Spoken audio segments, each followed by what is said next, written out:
ज्योतिराव फूले की पुस्तक गुलामगिरी के पिछले एपिसोड में हम इसके 10वें भाग को कंप्लीट कर चुके हैं, जिसमें हमने जाना कि महात्मा फूले ईसा मसीह को दूसरा बलिराजा के रूप में संबोधित करते हुए कहते हैं कि उन्होंने दरअसल सृष्टिकर्ता के असली उपदेश को पहचान लिया है कि ज्ञान और अधिकार सभी को बराबर इस्तेमाल करने का मौका दिया जाना चाहिए, लेकिन कुछ दुष्ट लोगों ने बलिराजा यानी कि ईसा मसीह को सूली पर चढ़ा दिया।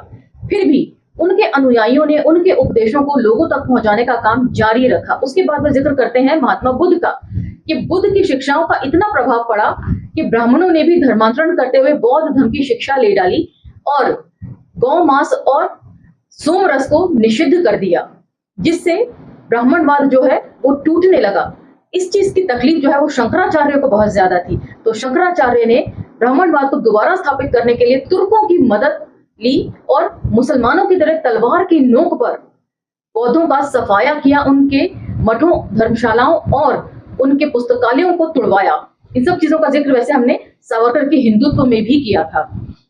उसके बाद ब्राह्मणवाद दोबारा स्थापित किया और स्थापित हुई पेशवाई, लेकिन अंग्रेजों का राज यहाँ पर आते ही पेशवाई भी टूट गई और ईसाई मिशनरियों ने सरकारों की परवाह न करते हुए यहाँ के दलितों को अंधकार से निकालकर ज्ञान के उजाले की तरफ मोड़ दिया, जिससे ब्राह्मण बहुत दुखी हुए और तरह तरह के जुगाड़ लगाने में वो जुट गए।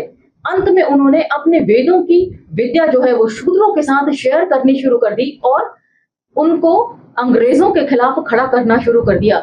लेकिन खुद ये अंग्रेजों के पिछलग्गू बनकर सभी सरकारी महकमों में ऊपर तक स्थापित हो गए, यहाँ तक के इनके घरों तक में घुस गए।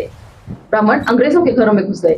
इन सब चीजों के ऊपर चर्चा हमने पिछले एपिसोड में कर ली थी। अब हम चर्चा को यहाँ से आगे लेकर चलेंगे और इसकी 11वें भाग की तरफ बढ़ेंगे। तो चलिए मेरे साथ। जय भीम, मैं शालिनी और आप देख रहे हैं अम्बेडकर नामा।